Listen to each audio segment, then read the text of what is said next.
Joining me today is Dr Paula Boddington, who is Associate Professor of Philosophy and Healthcare in the Geller Institute of Aging and Memory. But I know, Paula, your career has been vast and includes a lot more things than that. So maybe by way of introduction, if you want to tell us about your background.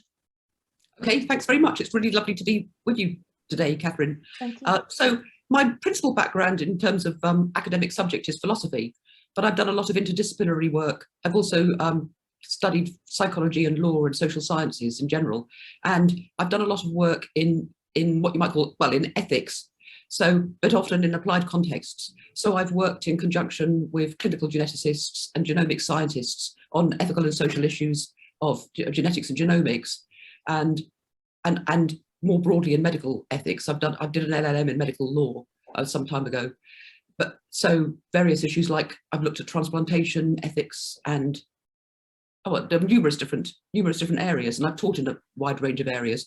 But in the last few years, starting I think in 2015, when I was based at Oxford, I was lucky enough to get a research grant in conjunction with Mike Wooldridge, who is head of computer science, and Peter Millikan, who's a philosopher interested in computer science, working on a project funded by the Future of Life Institute, which is an American institute.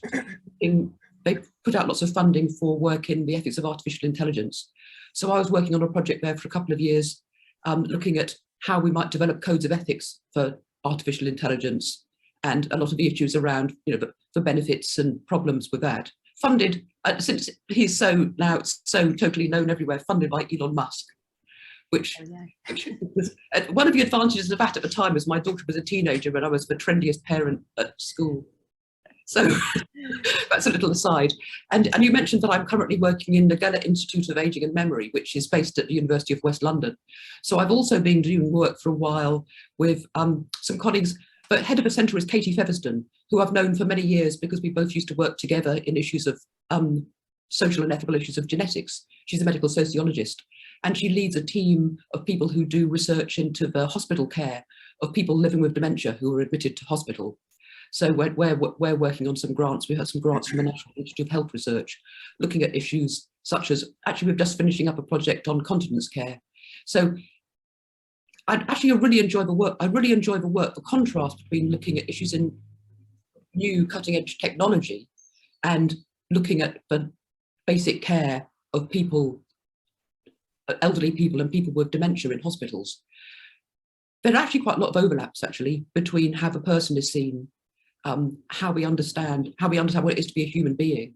There are really a large number of overlaps, but also it's really grounding work. So I don't know of any other philosophers working in ethics who are working on continents, who are working on issues about how people are helped to go to the toilet. So it's actually really rewarding, interesting work that has a lot of impact. They're focusing on trying to get impact at the level of trying to improve everyday care for people. Yeah, well, it's a really important work. Somebody needs to be doing it. But we met a few months ago, and yes. I know we have shared concerns about technology and some of the things that are introduced very much with this idea that because you can do it, you just do it. But the should about whether one should do this is not really always at the forefront of what people are doing when they're designing new technology. And that's why I'm particularly interested in speaking with you with your ethics background. And as you know, I'm in education, and so I see the impact of technology on young people. Yes. So really just the thread of this conversation is to try and explore, because I know you've talked about the advantages of technology in some of the work you're doing, so there's definitely some plus points, but to explore how technology, artificial intelligence, artificial technology and so on is distancing us from reality and from relation with one another, from relationships. Yes. I mean, I'll just start off by saying a little bit about ethics, because I've worked on the ideas of developing codes of ethics for AI. I'm frequently contacted by people who think I'm therefore terribly enthusiastic about codes of ethics and regulations, but actually I'm actually quite skeptical. I'm actually quite skeptical about their capacity to have any real impact, partly for many reasons, partly because a code of ethics is only as good as the social organisation in which it's embedded. So my favourite example of this is the company Enron, which collapsed spectacularly, taking hundreds of thousands of people's pensions and so on. They had a fantastic code of ethics that nobody took any notice of, but also because of the way in which codes of ethics are often drawn up. So a favourite thing which sometimes comes in codes of ethics for artificial intelligence is some statements such as artificial intelligence should be a benefit for all, which is a bit like saying that you like motherhood and apple pie. It's a bit like kind of skipping off into the sunset. It means virtually nothing, because what is a benefit? But it also, of course, it sounds terribly good. Of course, you want it to be a benefit for all, but it's also used as a way of advancing artificial intelligence, because if it's a benefit, then therefore we need to make certain that as many people as possible have access to the technology. So it can be a way of smuggling in, oh, so we want it to be a benefit, and therefore we'll provide a laptop to every child throughout the world, which will give them an image of a world which we control. It's those kinds of issues, but also the way in which ethics is often used. I mean, there is a lot of cynicism about AI ethics already, even within the field, and I think justifiably so, in the sense that it's quickly become terribly trendy. So, and loads of people are talking about it quite rightly, because it's very important.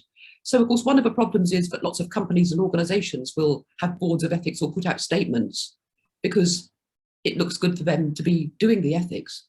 But there's another reverse problem, which is that you can come in, bring somebody interested in ethics or concerned with ethics at a certain stage of the development of a technology, which then presupposes the existence of that technology. And so everything is built on from there. So, I mean, my parody way of critiquing some work that passes as ethics in this field would be, it's a bit like the mafia having an ethics consultant who advised them about how to kill people painlessly, and about how to choose between which people to hit off. I mean, would it be worse if you actually killed the people themselves, or should you, because they have children, would it be better if you just killed their elderly mother instead, as a way of intimidating them and giving that kind of advice? It's a little, that's extreme, but that's the point that you're making, I think, about how ethics can sometimes just tinker with, assume the technology and just tinker with little aspects of it. And it can be almost like window dressing. It's presenting, it's like corporate social responsibility. Yes. And you've got this wonderful idea and presentation, but is it ultimately just to drive more profits? Yes, but yes, that can be a big problem. Yes, it can be a big problem, and it also can be a big problem that you assume that technology is going to go ahead, and you just have to make certain it goes ahead as well as possible. Right. But also, one of the things you also have to do at the same time, even if the technology is a benefit, you need to assess what's been lost, which we often miss. I mean, we're very, very change blind. We can forget the things that we no longer have because of the technology, because of the time that it takes up, what you would have. I'm absolutely certain you will have found this in the children that you teach.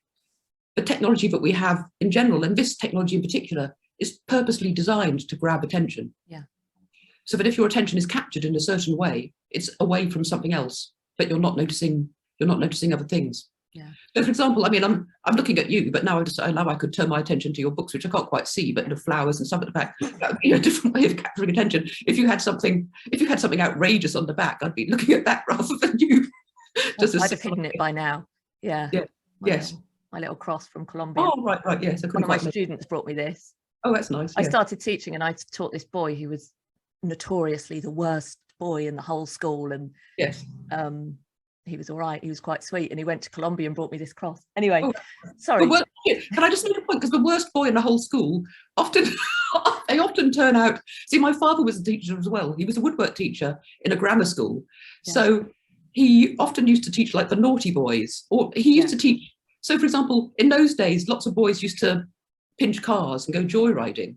So one of the things that he did was have a motor mechanics club for those boys, so that they could get out their enthusiasm on cars in other ways. And then quite often, some of the naughtiest boys, he'd bump into them later on in life, and they'd turned into like pillars of the community. but also if it in terms of noting and resisting some of the things that's happening to us on a societal level. Joost Meerloo, whose name I'm probably mangling, he's a Dutch psychologist who's done he did a lot of really, really interesting work about brainwashing. So he did a lot of work, I'm going to forget the name of one of his major books, but he did a lot of work in how during the Second World War, prisoners were brainwashed, and how people ended up being convinced to sort of join the other side and who managed to resist.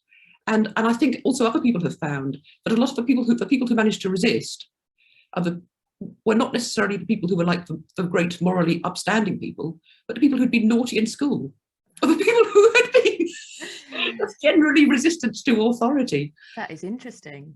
Yeah. Yeah. Were you naughty in school?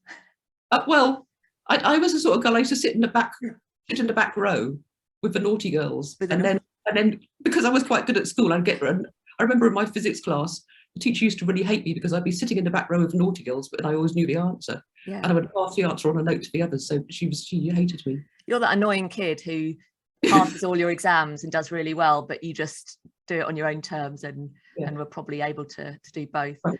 Well, I don't know. I missed a lot of school, actually. I missed a lot of school because I won't go into it, but I was bullied a bit at school. I missed a huge amount of school. I just used to go missing.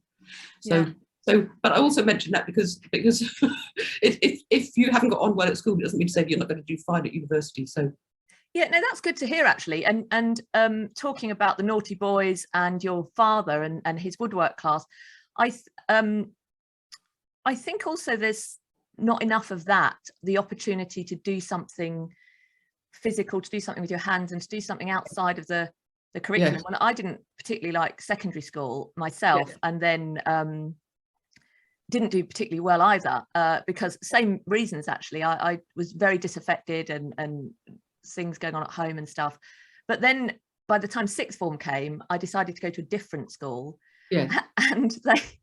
And they were like an agriculture, it's like, it wasn't, but it was near a sort of agricultural college. And I did beekeeping in sixth form. Wow. Yeah. And we looked after goats. Wow. Fantastic.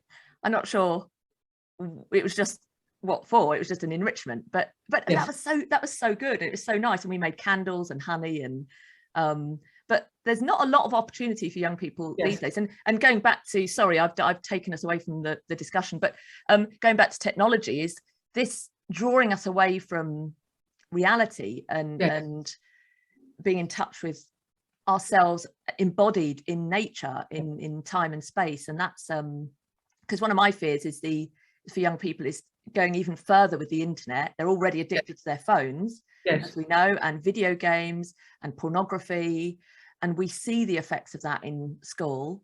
And now there's this talk of stepping in a like completely subsuming yourself in a sort of metaverse. I don't really know what that is, but this sounds frightening to me. Yes. Well, actually, so can I just go back a couple of steps, because you said this is leading away from a discussion, but in a way I don't think it is, because I think that contact with material reality is so critically important, and the things that people learn through, I mean, because when you're handling bees, you've got to know what you're doing, right? And when you're making honey, you've got the texture of it and the scent, and you really are immersed in it. But also the point that you made, that you went to a different school, is really important, especially for young people growing up, if they haven't got on very well, to give them a chance to completely reinvent themselves. So you had that chance to reinvent yourself by going to a different place, and you could find a different place in the world.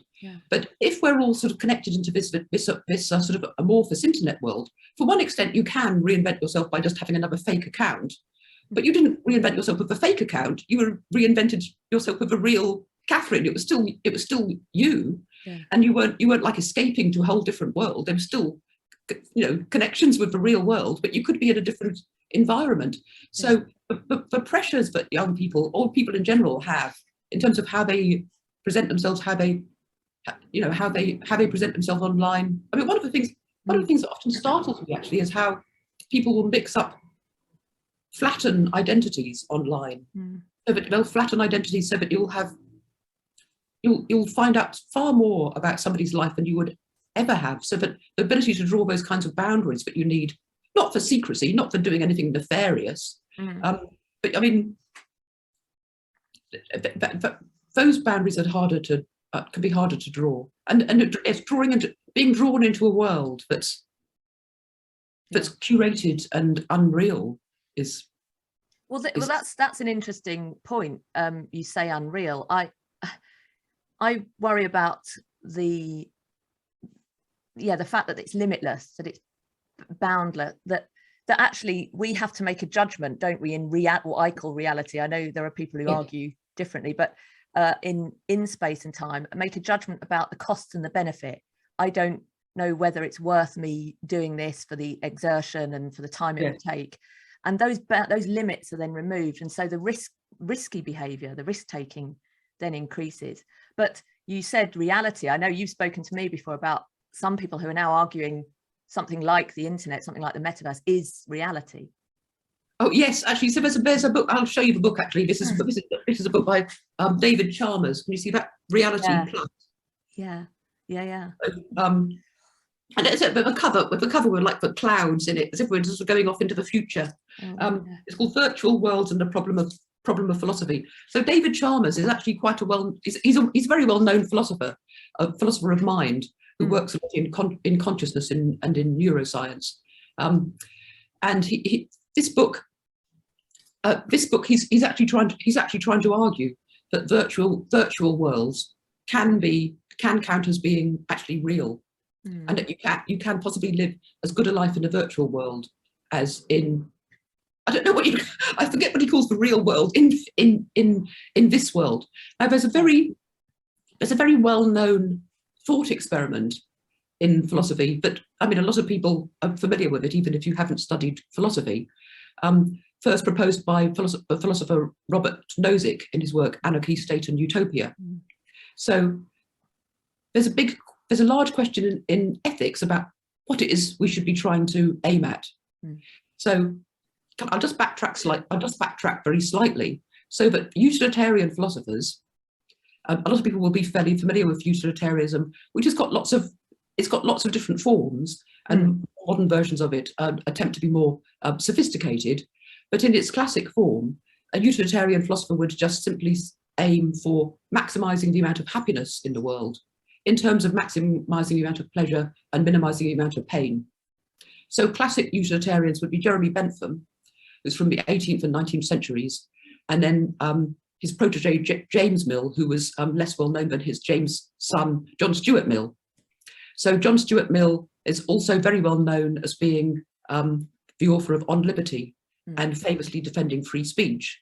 But he also wrote a lot about utilitarianism. He was an MP briefly. And these utilitarians, a book which he said he personally felt was his best book, and the one he was most proud of, was the work on subjection of women, which he published in 1869, which was arguing against the restrictions against women at the time, which I think it's sometimes useful to remember were incredible compared to the position now. But so the utilitarian idea is that it's as if the surface of our feelings, but our feelings, if you're searching for happiness, it's the sensation, the feeling of pleasure or pain. And I think in relation to some of the vast social issues that the utilitarian reformers of the 19th century were facing, the great grinding poverty that people experienced at the time, but the horrors of the factory work in the Industrial Revolution, and even just things like we owe so much to the Victorians, like the sewage system, for example, which we still haven't updated, those kind of issues. So to argue that we should try to lift people out of sort of grinding misery is sort of unarguable. But the problem is whether or not that's the whole of what we value, or whether or not what we value is something meaningful, something real in a sense. So Nozick's thought experiment was to imagine if you could enter something called the experience machine, where once you entered it, you would have the experience of living a really fantastic life. So these marvelous things would happen. It would be like a sort of really magical dream where everything went as you wanted to, and you didn't ever have to experience any pain. And you could be in there and have a marvelously happy experience, or you could stay on the outside where you trip over things, your children grow up to hate you, and things happen like that. And would you choose to enter the experience machine? So, of course, this is just completely fictional and imaginary, but one of the things that's happening now is that we're edging closer and closer towards something a bit like an experience machine, through the prospect of something like virtual reality. Where good is synonymous with pleasure. It's synonymous with pleasure, or synonymous with I suppose in an experience machine, you could have a feeling of fulfillment. You could have a feeling that you had achieved your desires. You could have a feeling that you had struggled to climb Mount Everest and had got to the top. You hadn't actually done so. Yeah, so it's an empty sort. I don't know if people would want to, because it's bizarre, this idea of reducing pain or reducing suffering as the ultimate kind of goal, because there's a richness to, I mean, as a Christian, obviously, I've talked before, and we've had conversations about the idea of redemptive suffering and the value in suffering. And I know to just dip into another worrying artificial AI sort of movement is this talk of the womb, the artificial womb. Yes. And I know you and I both were listening to a conversation on Woman's Hour about this. And sometimes it's framed as it will help release women from all those annoying things like stretch marks and labor and pain. And you sort of think we're really losing something. Like, what's that about? Sorry, just me laughing is making me cough now, actually. The idea that you'd have an artificial womb to avoid stretch marks is completely preposterous. But you have a point, because I have seen, we're hopping to different topics now, but these things actually are all connected. Yeah. Because, and it also gets back, it does actually also get back to that comment I was making before about codes of ethics, where there's this bland statement that AI should benefit everybody. It's this notion of benefit. It depends on how it's interpreted and how it's cashed out. But I have actually seen, I mean, I actually printed it out in case that it might be interesting to refer to it. There's an extended thread on Twitter that I came across a few months ago, but where after reading this thread, it was about 11 o'clock at night, and I actually cried and went out to there's a church near me, near the river. And I went out and stood in the porch of the church and prayed, because I was so distraught. But just to pick up on what you've said there, one of the arguments there was that we still haven't eliminated all pain in childbirth. As if trying to eliminate all pain in childbirth was every single scrap of pain in the world had to be eliminated. It's actually really hard to imagine whether you'd even have a sense of connection with the world if you had no pain at all. But once you have this ethic, then any amount of pain is a problem that you have to overcome.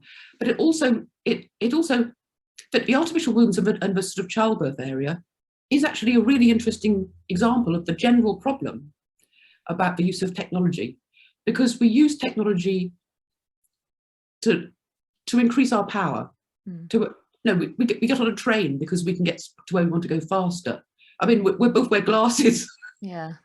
So we use technologies in ways to overcome our limits, and then there's a very difficult question about what's overcoming your limits in a way that then somehow distorts the whole nature of what we're trying to do.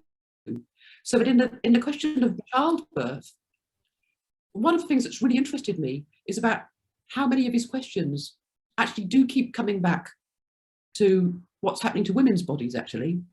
Because they're constantly being constructed as being faulty, and we used to have to use technology to make them better, as if women are just badly functioning men.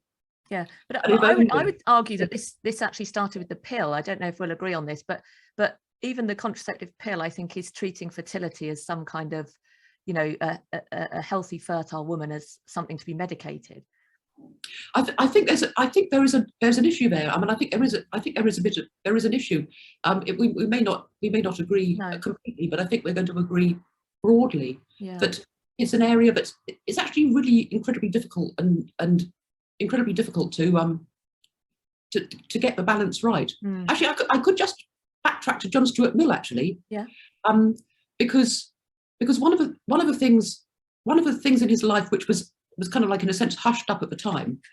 He never went to university because he'd been educated in ways that he'd already basically knew everything. He didn't But need also it. he didn't go to university because at the time, in order to get into Oxford or Cambridge, you had to sign agreement for 39 articles of the Church of England, which he wouldn't do. So he didn't go for that reason. And he actually worked for the East India Company, as did his father.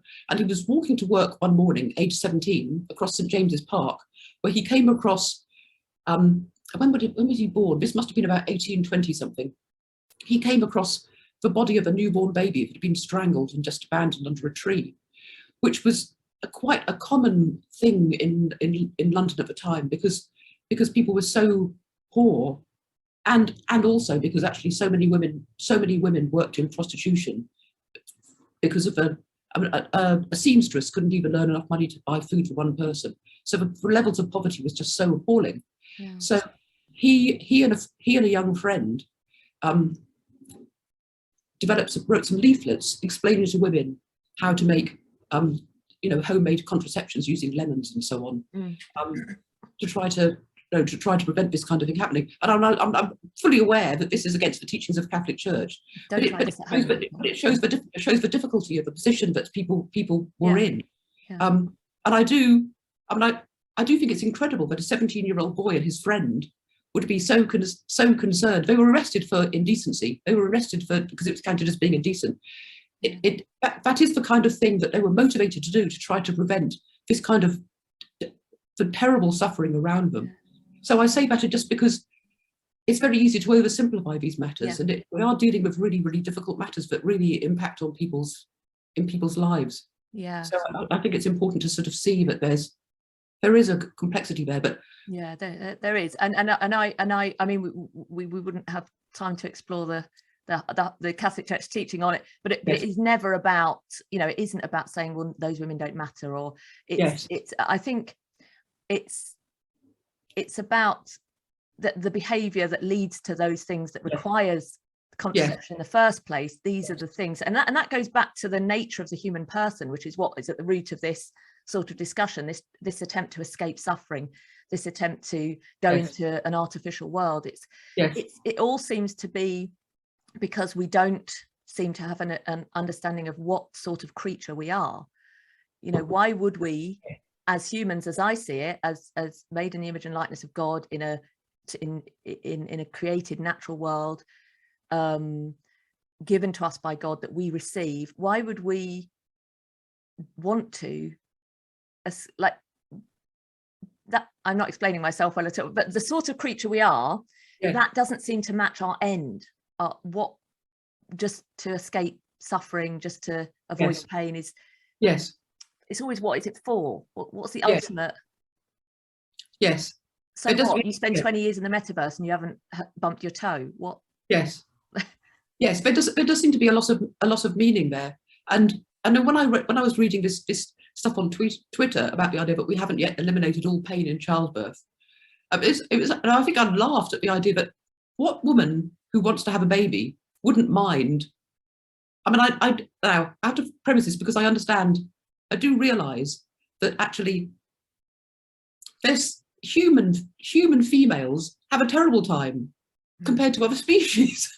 Which is evolutionary terms, it's a sacrifice that our species has made in order for us to be able to walk upright and to have very large brains, which means that, that basically the babies are born halfway through gestation compared to other similar animals. And, because our hips can't get any wider, otherwise we wouldn't be able to walk. So labour is really difficult, and women do die in labour, and a lot of women do need medical intervention and help. That's just how things are. So I also say that because I have just been very lucky. I've had 2 children and had no problems. So I don't want to dismiss those, but that's also illustrates the issue that we're grappling with, because so much technology is introduced in a medical context, which is the reason why I'm talking about it in terms of the difficulty in how do we understand the limits of our own nature. So that within a medical context, then of course some women need cesareans, for example, and in the medical context, pain relief in labour has been very beneficial for a lot of women. But the idea that women wouldn't be willing to experience a bit of pain to bring a child into the world, what does that say about women? Did you? Why would you mind? Why would you mind? But also, what surprised me was the conversation was also that I was listening to on Women's Hour was not just about the avoidance of pain, but also, well, it would make it much easier for parental leave. I find this an interesting area as well. By the way, for some reason, my Zooms that used to run indefinitely when there's only 2 people have started giving me a 40-minute limit. So what I will do, and what I had to do on another chat, is it will stop, and then I'll, if we're not finished, which I think we still have a little bit to chat about because we've got 1 minute left, is I'll pick up and then just put them together. Okay. Yes. Yeah. So it'll probably, if it just stops dead, you'll know why. Yes. Yeah. Okay. In just a minute. So this idea that everything is difficult, like you've just alluded to. It's not black and white. It's not that simple. But essentially, that we primarily want to work outside of the home, and so we need to make things more efficient and easy to allow us to do that, the meaningful thing. Yes. And it sort of ignores what the very meaningful role of being in the home and being a mother and being a wife, or just being anything other than just working outside of the home. Yes. And so it was framed in that way as well, that actually an artificial womb would allow both of them to keep on working. Great. Yeah, I find it amazing, especially as it's so middle class and so careerist, because it assumes that everybody would.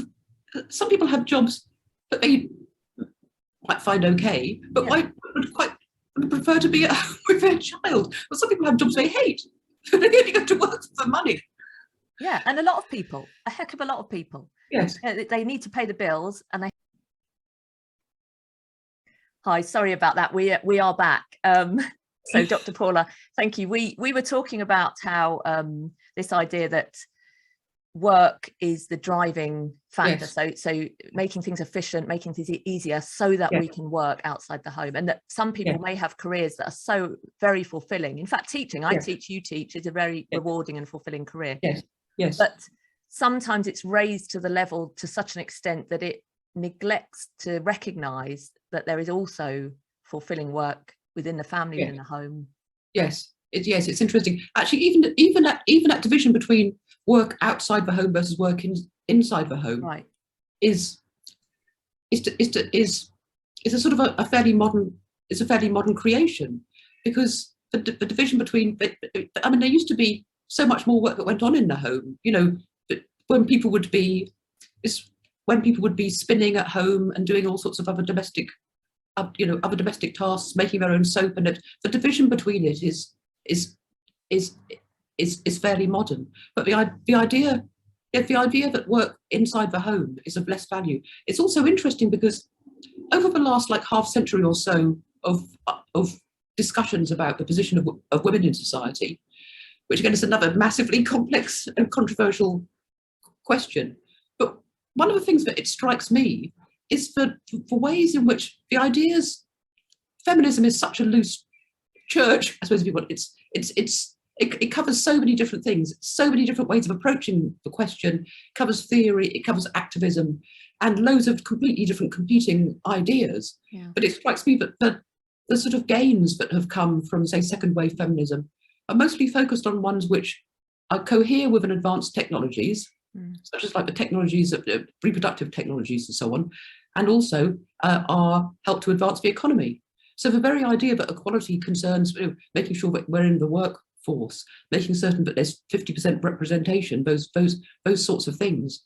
But there used to be much more of a conversation, or there always was a conversation about one of the things that needs to be more balanced in society is balancing and valuing things like the nurturing of children, and seeing that as something more valuable would be what was one of the aims of many women and people working in this movement, or the broad movement. So the idea that therefore there's also been people talking about it would be a big advantage because then men and women could have a completely equal role in relation to the nurturing of the child. A sort of maybe there's been talk about if we could have an artificial womb that you could carry around with you, that the man could carry it around and he could equally hear, the baby could equally hear the man's voice and so on and so forth. Totally divorced from reality, because that can happen anyway, because lots of men talk to the stomachs of their pregnant wives. Well, sure. And one hopes that the man, the father of the baby, is around the mother who's carrying his child, and as they are, the baby will hear the voices around them.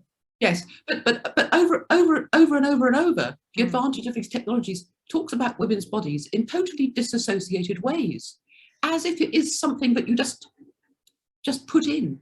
There's such an intimate connection between the growing fetus or baby within the woman's body. For one thing, the women's eggs are present in the woman's mother. So when you're born, all women are born with all the eggs they will ever have.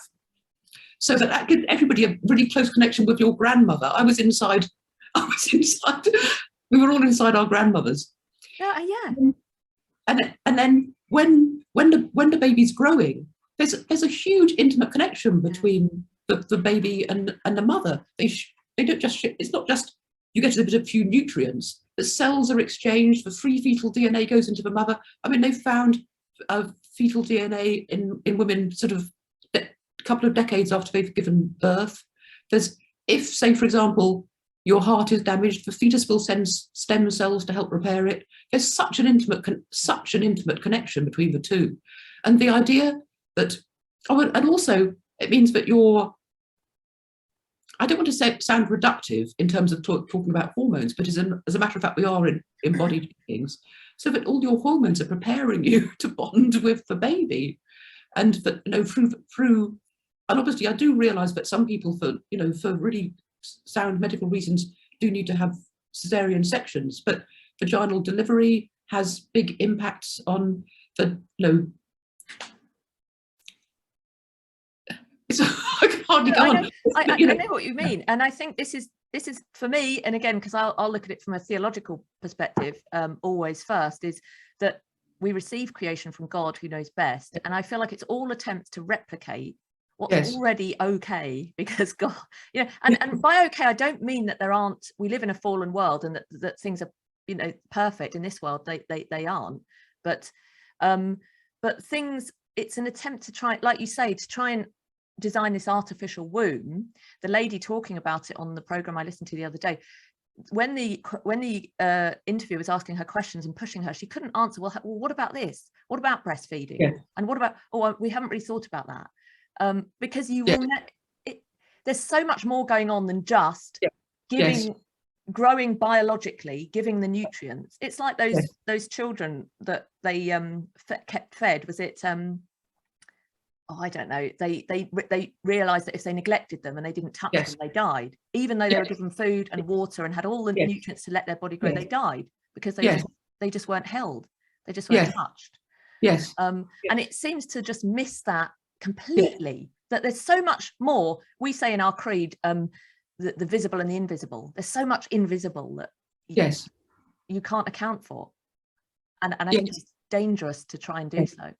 Yes, and things so easily get simplified, because when you start pointing that sort of thing out, the critics will immediately start talking about the Handmaid's Tale and thinking that you want to sort of keep women chained in basements, popping out baby after baby after baby.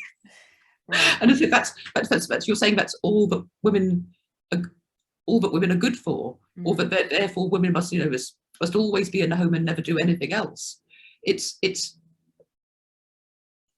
But that's so it's taking one extreme to the other, and the idea is always that there's so in our faith that God made male and female, and that we have meaning with one another. It's not about reducing one another or being just good for one thing at all. And in fact, you touched as well there, and I think this is a really important problem, is who we are anyway is I am me, body and soul.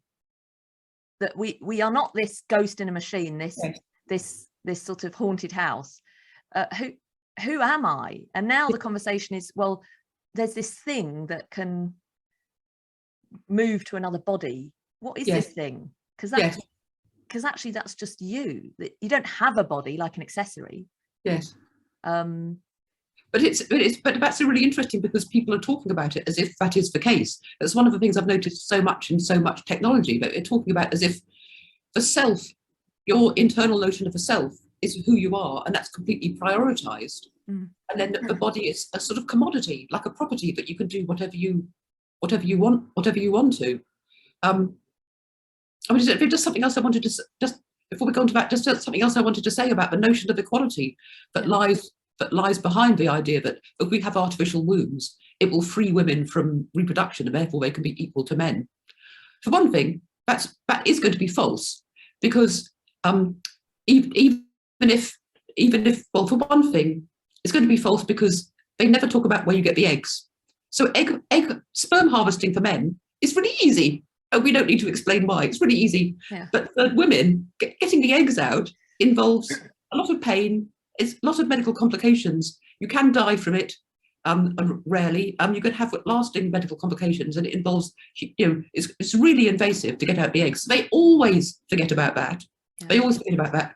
But if reproduction was made entirely artificial in artificial wombs, women and men still wouldn't be equal physically, because men are still going to have much greater upper body strength. They're still going to be taller on average, and so on. So that's false. But the idea of total equality, premised on trying to free women from the burdens of reproduction, for one thing, it overlooks really, really simple things that you could be doing, like maternity provision, making certain that women in careers can return after a break, all sorts of really easy things. But it's also premised on an idea of equality as if moral worth depends on us all being able to make totally equal contributions to society, which is a devastatingly awful thing to say. It's like saying if people who have fewer talents than others, people who maybe are disabled, or people who are just not so intellectually capable of others, are lesser human beings. Yeah, it's absolutely outrageous when you think of it, that equality you have to make equal contribution in some way. Yeah, there's so much that needs to be considered, and that sometimes it feels like we're going full steam ahead, without thinking, and then we'll suffer the consequences and look around going, oh, how could we have possibly known? So much. So in terms of the underlying rhetoric and motivation behind a lot of technology, it is really focused very, very much on thinking that our intelligence, our cognition, is the hallmark of who we are. Yeah. And it focuses very much on the mental, like a kind of Cartesian notion of a self. Descartes, who I'm sure everybody listening will know who thought that was mental substance and physical substance. And we were like, as for I think it was Gilbert Ryle, the 20th century British philosopher, famously dubbed him as the ghost in the machine. Yeah. And which I think a lot of people mistakenly think that's the Christian view that we are, which it isn't. No. How can it be? Because embodiment is so critically important. If we were just ghosts in machines, then Christ wouldn't need to have been embodied. He could have just come and ghostly come down. The incarnation at the very root of our faith is, becoming flesh, and then the bodily resurrection. So that's the Gnostics, is it? The Gnosticism, the heresy of. I think so. My theology is a bit sketchy, but no, exactly. It's a misunderstanding, basically. Yes.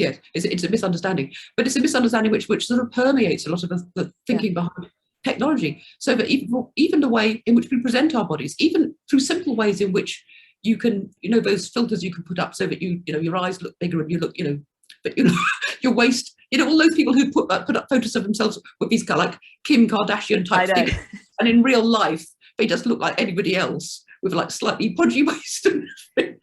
I find that funny, because I know people who do that, and mostly younger people, and my daughters have been a bit guilty of that themselves. Although they're absolutely beautiful, and of course they're beautiful, they don't need to, but they are. And I just think, what do you do then when you meet? I know a young girl who was very large and who always took photos, and I don't know what she did, that she made herself look very small, and then she'd do online dating, and then she'd meet, and I think, why they're going to meet you, what are you doing? Yes. You may as well at least try and forge a relationship based on what you really are like. Yes. And so that people will like you as you. Yes. It's bizarre. Yes, but technology is advancing. The technology for doing those sorts of things is advancing really quite rapidly. So there's one of the things that people are trying to do is to try to create sort of perfect copies, I suppose, of a person. Yeah. I guess you can get the information and then be able to, so that they could collect all the information about you, and then be able to make like an avatar that was exactly like you. And then by collecting all your mannerisms and your speech patterns, be able to sort of like, if you like, perfectly reproduce how you would answer a question. And in common with a lot of this technology, so with the artificial wombs were first proposed as ways of trying to save extremely premature infants. Right. Yeah. So you could see the advantages of that, but then having been proposed for a medical reason, then they're then used generally as being, oh, this is a better way of doing it, we can do it for everybody. Yeah. And this happens over and over and over again. Yeah. So the idea of being able to being able to present yourself in a way where you could be the best of you, picking out the bits, and then you would be presented as you are, has been I got hopeless at remembering people's names, so I can't remember the name of this person, but a few months ago I was on an online seminar with somebody describing this technology, presented as being an advantage for, say, a stroke patient, who was wanted to be able to present to the world as they had been, and so would present this image of themselves as they were in their younger self, and being able to sort of speak clearly in their own voice. Yeah. But then it would be presented as a way in which we could just interact with people, but also presented as ways of trying to sort of say keep somebody alive, or presented as a form of digital immortality. So have you ever heard of Martin Rothblatt, for example? No. Martin Rothblatt started out life as a man who's then undergone a sex change, and is in the process of trying to develop a perfect model of his or her, whatever pronoun you want to use, wife. So trying to sort of collect all the information about her and sort of like the idea that this will be actually capture the perfect wife. Yes, yes. Where would she exist? In a? Well, he's building a robot. I think it's called Bina 58 or Bina 84. I can't remember. You can see versions of it on YouTube that he can have next to him. She. Yes, whatever. Yes. Yeah. So it's not a stepping into the metaverse thing. It's a physical creature. Yes, yes, a physical creature. Yes, yes. Yeah, it's this idea, and again, I'm going back to the church. Sorry, Paula, but that's where my mind's always with the theology head. Is that sometimes it's always presented as the good, because we want to, because it's appealing, and the church, I would say the prophetic voice of the church somehow, it seems to me, is able to see down the line what people hate that term slippery slope. Oh, it's just fear mongering. But I think I go back to the pill, and I think that the prophetic voice of the church said that the expectations of the pill were X, Y, and Z, but actually they would say it will cause less respect to women, it will lead to bodies being treated as machines, and so on. And I would say, when I look at Humanae Vitae or some of the teachings from the church, that actually some of those predictions are showing now. Now, I know we may disagree whether that's related to the pill, but the point is, I think even with IVF, again, we talked earlier when we met that IVF, it's very difficult to be critical of IVF, because initially it's presented as a solution to a loving married couple who are struggling with infertility, and this will offer them the chance to have their own child, or struggling for one reason and can have a biological child. And who wouldn't want that? Who wouldn't see that as a wonderful and beautiful thing? But then where we've ended up now is potentially the possibility of, not the possibility of two men in a same-sex relationship who want a child, And so they declare they're pregnant, but somewhere some woman is pregnant, and some woman's eggs has been harvested, as you said. And we all know what's going on in Ukraine at the moment. It's a huge, there's a huge surrogacy market that they're protecting their assets, and it does commodify women. And so IVF, everything that starts off as this, you said it yourself, this sort of positive, and who wouldn't want it, sadly, it does look like it's leading down this dangerous road. And so then that goes back to suffering, because then you say, well, we want to alleviate suffering and discomfort and pain. That's the aim, and therefore that's why it's a positive. And so actually, is there a sense in which we should be trying as hard as it is, and I know this is really glib, to say we will all face some suffering somehow or other, but is the answer going to be throwing this technology at it, which is going to lead to further problems down the line? Yes, I mean, there's so many complex things we could say about that, but one of the things that tends to happen is that technology comes galloping in and saying we will be able to answer it. We'll be able to answer this problem. So you just go down that route of assuming that technology will be able to address the issues, and often it does that by presenting itself as being such a good thing, because it's presenting the issues as bad as in terms painting them as badly as bad as possible. So I've seen that in other fields as well. So I've recently been looking at proposed uses of AI in order to diagnose dementia. And one of the things that horrified me is that if you're working in dementia care, you're very careful about how you present what it is to have dementia, because it's a really serious thing, but people nonetheless have to live with it. So you have to present it in terms that are sort of hopeful and manageable. But all the people in the tech world suddenly writing this stuff saying dementia will destroy yourself and so on and so forth, which is actually presenting it in ways which nobody working in dementia care ever would, because they present it in maximal frightening ways to say that technology can now solve this because we can diagnose it. But this galloping in and saying that technology is going to be the answer, you then tend to get taken down that route. And in terms of slippery slope arguments are routinely ridiculed, but slippery slopes actually exist. So that if you're interested in science and logic, you can just empirically point to slippery slopes. So the joke's on people who poo-poo slippery slope arguments. And again, with surrogacy, you can really understand. So the most sort of heart-wrenching.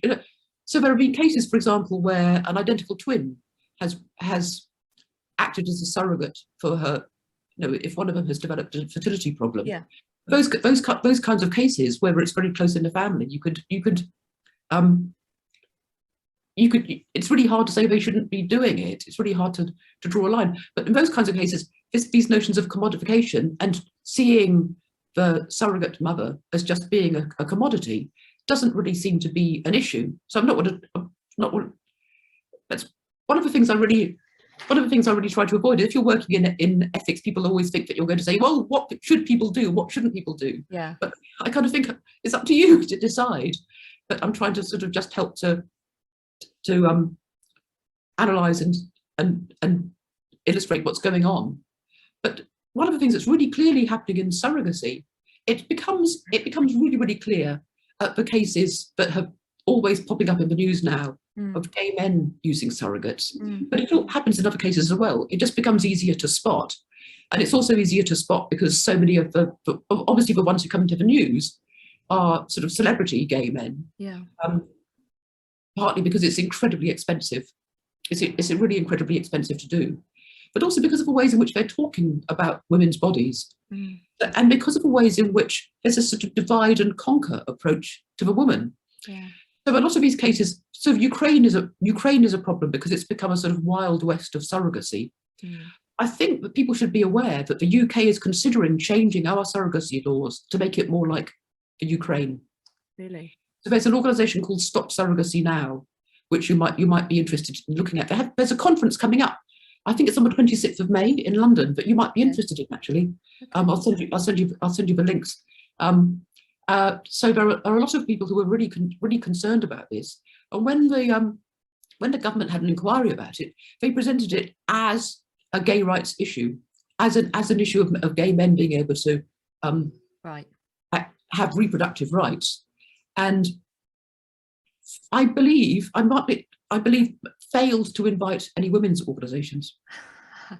That'd be which right. is absolutely mind-blowing, because for how the practice of surrogacy has grown up. And in America, it's virtually not regulated at all. The fertility industry is really like a Wild West. Wow. As you might say, Netflix yesterday premiered a documentary called Our Father, right. which is about a case. There have been so far 45 known cases of fertility doctors secretly using their own sperm.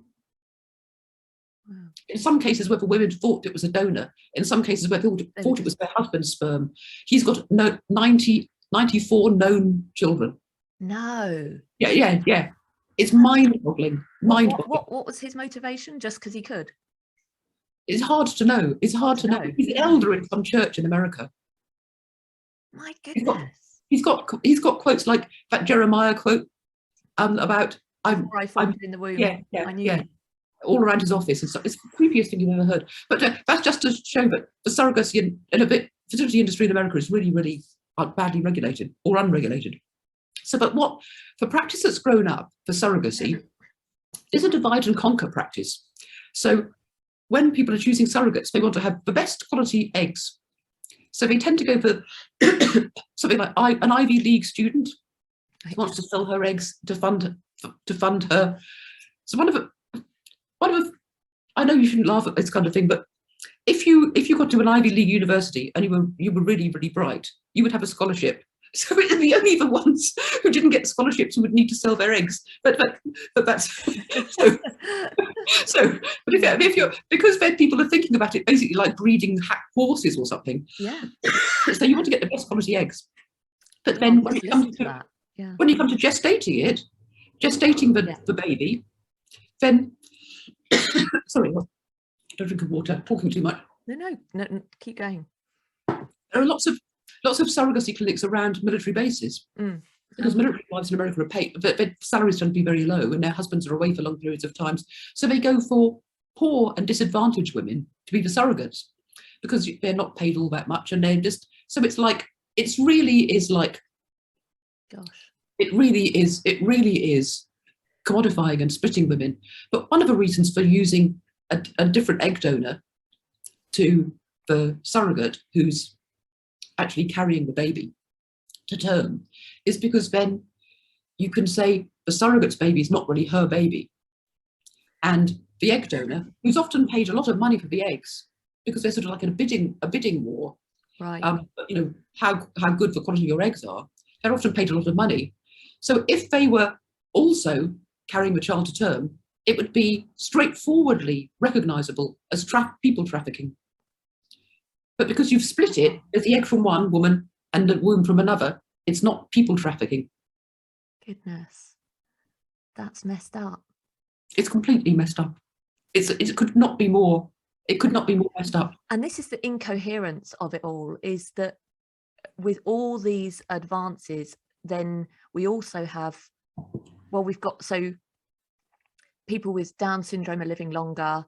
You know, we're doing more to cure these hereditary illnesses or to prevent them or whatever, but also there's a call for trying to eradicate it. It's like, on the one hand, we're trying to do our best to help, and then on the other hand, we're also trying to employ tactics to destroy it. We don't know what we don't know what we're aiming at. Yes. Gosh, it's but and getting back to the notion of disembodiment, the ways in which the surrogate mothers are spoken of is truly sickening. It's truly sickening. But as if they simply are vessels. Just a vessel. What we're talking about, as if the baby is something that you just like, you know, put this in here and take it out again. It's as if it's not connected to the woman, because I've heard, Dave Rubin, who recently with his husband announced that they're expecting two, so they've got one egg donor, so that the children are going to be half siblings through their mother, and then one of the men is the father of one and the other, and then they've got two different surrogate mothers having babies about 3 or 4 months apart. Okay. So, I mean, they showed there was online showing sort of photographs of the ultrasound scan where you could just see the womb. It's like it's really taken out. It's really taken out of context. And this really struck me because this is what a lot of feminists were saying decades ago in terms of how pregnancy is seen. But if the woman is taken out of the picture, and even if it's not, so if it's a different woman's egg in the sort of a gestational mother, surrogate mother has got a different woman's egg inside her, that leads to greater complications because the woman's body is set up because our bodies are set up with an immune system. We recognise something as foreign. There are all sorts of steps taken so that you don't recognise the fetus as foreign. And if it's half the DNA as yours, you're halfway there. But if the DNA is completely foreign, so there's greater rates of prematurity, greater rates of pregnancy complication, greater rates of premature birth, greater rates of complication in surrogate mothers. Not that they're doing a great deal of effort to track all of this. So there are greater problems of a woman. But she's just talking about this. I think it's why it's so more notable when gay couples talk about it, because those couple that came the other day are saying we're pregnant. They said we are pregnant. I've heard that. Yeah, we're pregnant. 2 men. Well, are they eating unpasteurized cheese then? They shouldn't be doing that, should they? They shouldn't be having a sip of wine. No. They shouldn't. Are they doing their pelvic floor exercises? I don't think so. They're not pregnant. Yeah. But why is this? What's so bizarre is that this is just accepted and cheered and celebrated. That you think, well, how have we got here?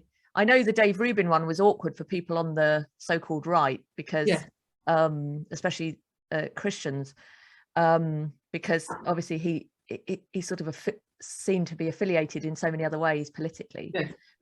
But ultimately it has to come down to you've got to speak up for truth, even if it's awkward and difficult with people that you otherwise agree on for other things. But just the way you're speaking and the things you're saying is it's just so horrible and degrading to women and about women and just using women and commodifying women. Yes. And do you think, I have a sense that actually it's only theists, be it Muslims or Christians or Jewish people or whoever, it's only theists who can speak against this as an abomination against nature and against God. In that sense, I like some of these things.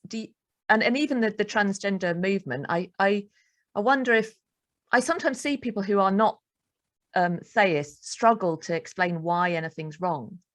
Do you think there's a sense in which it is sort of hard to think why certain things might be wrong if we don't have a theological grounding as to why? Because if there is no God and we do just create our own selves, then why it's not obvious perhaps why, you know, that sort of Nietzschean idea of, well, it's the will to power, and as long as enough the will is there, the force is there. Do you think that? Or well, I think it's a strong element of that, but I think what you basically need is some teleological notion of nature, which I think you could have without actually being a theist in that way. But you need to have a sense that we are embodied, a really strong sense that we are embodied beings, and that there's some kind of natural purpose to our bodies that can be fulfilled in different ways. But again, the difficulty being one of the reasons, of course, why this keeps coming out in terms of medicine is because of the ways in which in biology things like go wrong, so that because we are all sort of we are equipped with the kind of reason and brains and agency to be able to sort of try to rectify things when things sort of go wrong in our bodies. But you need to have some sense. You need to have some sense of sort of fulfilling some kind of natural purpose. Yeah. So, you do need to have sense, but you also need to have a sense of the value of our bodies, and also, even if one of the ways in which this really doesn't make sense is because it doesn't make any sense of a disembodied way. It doesn't make any sense in which our minds are so actually, it's just an empirical fact. Our minds are so closely connected Mm. to our bodies, and our sense of ourself is so connected to our bodies. Mm. But one of the interesting things as well is that some of the futurists working around a field of AI, who tend, well, not always, but they tend to be people who aren't actually, the people who actually do work on the ground in AI and machine learning and so on, Yeah. tend to have more realistic ideas about what it actually is. They tend to think, oh, it's just complicated computer programming. Right. But there are some people who I'd say are futurists, who themselves have a teleological notion of the universe. Okay. So, for example, Max Tegmark, who's one of the people running the Future of Life Institute, who's a cosmologist, but he writes a lot of stuff about AI now. Mm-hmm. He's written a book about 5 years ago or so called Life 3.0. I think that's what it's called, Life 3.0, where he's presenting a view of a universe as if the universe is progressing towards greater and greater intelligence, and that the universe only gained value when it woke up, when it managed to produce consciousness, when it became conscious of itself. And that it's like humans are a kind of like halfway stage, because we developed enough intelligence to be able to make intelligence which is more intelligent than us. So he's got this projected vision of the future whereby the universe should be like full of as much intelligence as possible, and we're sort of helping to create it, but as sort of like an interim step. And we'll have AI descendants, as if intelligence and knowledge and self-consciousness was like the be-all and end-all, but in a totally disembodied way. And so I just find this absolutely fascinating, because it's so similar to a sort of totally distorted, somebody read the Bible while they were on acid or something, because it's like it's almost like humans have got, in the sort of same sort of way as we're given a sort of a special role. Yeah. Adam was given a role to sort of for dominion over nature, but the idea that therefore we can sort of need to lead the universe to this creation of more and more and more and more intelligence, but in a totally disembodied way, and in a way in which gives us so much power and so much role to sort of like curate where the rest of the world is going. Yeah. So it's so interesting. I know Jonathan Pajot and you have had a couple of conversations, and he is brilliant on this sort of thing. But this idea that it's you doing it, that it's still man doing it. You talk about all these intelligent creatures, and dolphins are intelligent, but still man is the pinnacle. And even if we want to create this super intelligence, yes, this artificial intelligence that supersedes us, well, it will have been a creation. It's what are we that we can do that? Yes. Yes, it is completely astonishing. So one of the things I find really astonishing is that there's people who believe that we're simply the product of evolution, but also believe that somehow we can completely understand the universe. Wow, how did that happen? How did that happen? Yeah, that's kind of what I was trying to get to. Is it's almost like they think that they can step outside. Yes. There's so many more. There's so many places I'd love to go and chat with you about, because I've made a couple of little notes here when you talked about equal to men, and I think that's something to really explore. What do we mean by equality?